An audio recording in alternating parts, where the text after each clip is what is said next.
Hello, എല്ലാവർക്കും നമ്മുടെ പുതിയൊരു വീഡിയോയിലേക്ക് സ്വാഗതം. കുറേ ദിവസമായില്ലേ നമ്മൾ ലോങ് വീഡിയോ ഒക്കെ പോസ്റ്റ് ചെയ്തിട്ട്. ഇന്ന് നമ്മളൊരു റീപോട്ടിംഗ് വീഡിയോ ആണ് കേട്ടോ ചെയ്യുന്നത്. നമ്മൾ മുന്നത്തെ വീഡിയോയിലൊക്കെ പറഞ്ഞിട്ടുണ്ടായിരുന്നു പുതിയ പ്ലാന്റ്സിൻ്റെ സ്റ്റോക്കൊക്കെ വന്നിട്ടുണ്ട് എന്നൊക്കെ പറഞ്ഞിട്ട്. അപ്പോൾ അതിൽ കുറച്ച് തൈ, അതായത് ചൈനീസ് ബോൾസത്തിൻ്റെ ഒരു 5 വെറൈറ്റി നമ്മളിന്ന് റീപോർട്ട് ചെയ്യുകയാണ്. കുറച്ച് ദിവസം മുന്നേ കൊടുന്ന് വെച്ച പ്ലാന്റ്സ് ആയതുകൊണ്ട് അതിൽ ചില പ്ലാന്റ്സിന് ചെറിയൊരു വാട്ടം പോലെ ഉണ്ടായതുകൊണ്ടാണ് നമ്മൾ റീപോർട്ട് ചെയ്യാമെന്ന് വിചാരിച്ചത്. അപ്പോൾ ഇന്ന് ചൈനീസ് ബോൾസ് മാത്രമാണ് നമ്മൾ റീപോർട്ട് ചെയ്യുന്നത്. കഴിഞ്ഞൊരു ഗാർഡൻ ക്ലീനിങ് വീഡിയോയിൽ നമ്മൾ പറഞ്ഞിട്ടുണ്ടായിരുന്നു സ്ഥലപരിമിതി നമുക്ക് നല്ലോണം ഉണ്ടെന്ന്. അപ്പോൾ നമ്മൾ ടെറസിൻ്റെ മേലെയാണ് ഇപ്പോൾ ഇതൊക്കെ സെറ്റ് ചെയ്ത് വെച്ചിട്ടുള്ളത്. നമ്മുടെ 10 മണികൾ പ്രൂൺ ചെയ്തത് മാറ്റി റീപോർട്ട് ചെയ്യാനും പിന്നെ വേറെ കുറച്ച് ചെടികളും റീപോർട്ട് ചെയ്യാൻ വേണ്ടിയിട്ട് പ്ലാന്റ്സ് വാങ്ങിയ സ്ഥലത്ത് നിന്ന് തന്നെ നമ്മൾ കുറച്ച് പ്ലാന്റ് പോട്ട്സും വാങ്ങിയിട്ടുണ്ടായിരുന്നു. നമ്മളവിടെ അത്യാവശ്യം നല്ല മണ്ണാണ് കേട്ടോ, പക്ഷെ അതിലെന്നാലും കല്ലും അങ്ങനെ വേറെ കുറച്ച് ചെടികളുടെ വേരൊക്കെ ഉണ്ടായപ്പോൾ അത് ഞാൻ മാറ്റി ക്ലിയർ ആക്കുകയാണ്. പിന്നെ നമ്മളിവിടെ ചാണകപ്പൊടി, പിന്നെ ഒരു പോട്ടി മിക്സ്, ഇത് സാഫാണ്. ഈ പോട്ടി മിക്സിൽ കടലപ്പിണ്ണാക്ക്, വേപ്പിൻ പിണ്ണാക്ക്, എല്ലുപൊടി, ഇത് മൂന്നുമാണുള്ളത്.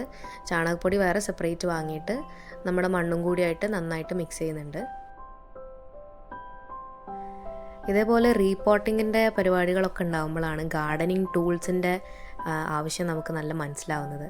വേറെ ഒന്നിനുമല്ല, അതേപോലെ മിക്സ് ചെയ്യാനൊക്കെ ഒരു എളുപ്പത്തിന്. അപ്പോൾ പിന്നെ എപ്പോഴെങ്കിലും ഒരു സാഹചര്യത്ത് വരുമ്പോൾ നമുക്ക് ഗാർഡനിങ് ടൂൾസൊക്കെ വാങ്ങണം.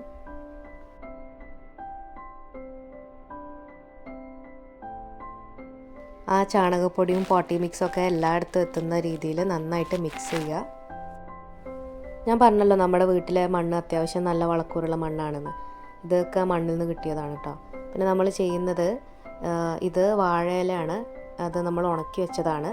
അതാദ്യം വെച്ച് പിന്നെ നമ്മൾ ഈ മിക്സ്, മണ്ണും പോട്ടി മിക്സും ചാണകപ്പൊടിയുള്ള ഈ മിക്സ് ആദ്യം ഇട്ട് കൊടുക്കുകയാണ്.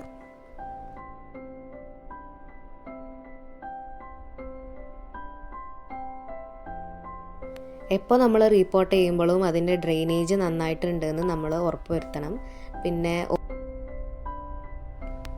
പിന്നെ ഈ പ്ലാന്റ്സിൻ്റെ ഒപ്പം ഉണ്ടാകുന്ന ഈ മണ്ണ് പരമാവധി മാറ്റി കൊടുക്കുക. അതിൻ്റെ വേരിന് ഒന്നും പറ്റാത്ത രീതിയിൽ പരമാവധി മാറ്റിയിട്ട് വേണം നമ്മൾ നട്ടു കൊടുക്കാൻ വേണ്ടിയിട്ട്. ഇതേപോലെ ഡ്രെയിനേജ് നന്നായിട്ട് ക്ലിയർ ചെയ്തിട്ട് വേണം നമ്മളെപ്പോഴും പ്ലാന്റ്സ് നടാൻ വേണ്ടി. ഏകദേശം 2 മണിക്കൂറോളം ഉണ്ടായിരുന്ന പണിയാണ് ഞാൻ ഈ 4 മിനിറ്റിൽ കാണിക്കുന്നത്. നിങ്ങൾക്ക് ഈ വീഡിയോ ഇഷ്ടമായിട്ടുണ്ടെങ്കിൽ ഒന്ന് ലൈക്ക് ചെയ്യുക, ഷെയർ ചെയ്യുക, ചാനലൊന്ന് സബ്സ്ക്രൈബ് ചെയ്ത് സപ്പോർട്ട് ചെയ്യുക.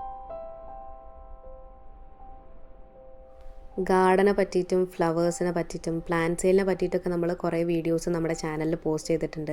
പറ്റുന്നവരാണെങ്കിൽ അതും കൂടി ഒന്ന് കണ്ട് സപ്പോർട്ട് ചെയ്യണേ. നമ്മൾ ഈ ചൈനീസ് ബോൾസത്തിൻ്റെ കൂടെ കൊടുന്ന കുറേ ഫ്ലവറിങ് പ്ലാന്റ്സ് നമ്മൾ സെയിലിനിട്ടിട്ടുണ്ട്. എല്ലാ വീഡിയോ നമ്മൾ ചാനലിൽ പോസ്റ്റ് ചെയ്തിട്ടുണ്ട്. പറ്റുന്നവർ അതൊന്ന് പോയി കണ്ടു നോക്കുക. നിങ്ങൾക്ക് ആർക്കെങ്കിലും പ്ലാന്റ്സ് വാങ്ങാൻ താല്പര്യം ഉണ്ടെങ്കിൽ ഞാൻ കമൻറ്റ് ബോക്സിൽ നമ്മുടെ വാട്സാപ്പ് നമ്പർ കൊടുക്കുക, അതിലേക്ക് മെസ്സേജ് അയച്ചാൽ മതി.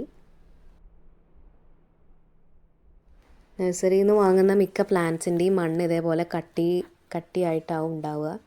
അതുകൊണ്ടാണ് അത് പരമാവധി ആ മണ്ണ് കളഞ്ഞിട്ട് വേരിനൊന്നും പറ്റാതെ അത് റീപോർട്ട് ചെയ്യണമെന്ന് ഞാൻ പറഞ്ഞത്. കുറച്ച് കഷ്ടപ്പെട്ടിട്ടാണെങ്കിലും എല്ലാ പ്ലാന്റ്സും നമ്മൾ റീപോർട്ട് ചെയ്തിട്ടുണ്ട്. പിന്നെ ചൈനീസ് ബോൾസും അത്ര നേരിട്ട് സൺലൈറ്റ് വേണ്ടാത്ത പ്ലാന്റാണ്. ഒരു തണലത്ത് വെച്ചാൽ തന്നെ നന്നായിട്ട് പൂടുന്ന പ്ലാന്റാണ്. ലാസ്റ്റ് നമ്മൾ ചെയ്തത് ആ സാഫ് കുറച്ച് വെള്ളത്തിൽ കലക്കിയിട്ട് അതും കൂടി ഇതിൽ ഒഴിച്ചു കൊടുക്കുകയാണ് ചെയ്തത്. അപ്പോൾ നമ്മുടെ ഇന്നത്തെ വീഡിയോ അത്രയേ ഉള്ളൂ. പുതിയൊരു പ്ലാന്റ് സെയിലോ ഇതുപോലെ ഗാർഡനിങ് വിശേഷങ്ങളുമായിട്ട് പുതിയൊരു വീഡിയോ ആയിട്ട് വരുന്നവരെ എല്ലാവർക്കും താങ്ക് യു.